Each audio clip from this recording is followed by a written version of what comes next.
Hey guys, Andrew here, and in this video I'm going to show you how to get news from a different country on Google News. So if you're currently on Google News guys and you want to check news for a different country, the easiest way how to do that is to click the settings gear in the upper right hand side, and here you'll find language and region. So you can click here and you can choose a different country. So let's say I only want to see news from India. I can click on English for India, click on update, and guess what? It will reload and only show me news from India. So all the different news that will be shown here is going to be from India, as you can see. I can do this for another country as well and show you. So I can scroll down and let's say I would like to see news from Spain. I do that, update, and I'll be able to see all the news from Spain. As you can see, this is news from Rock One. You can scroll down, you can see a lot more different news.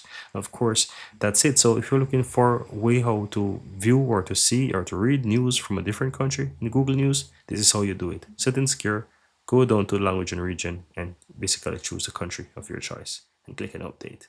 And that's it. Very easy and very simple.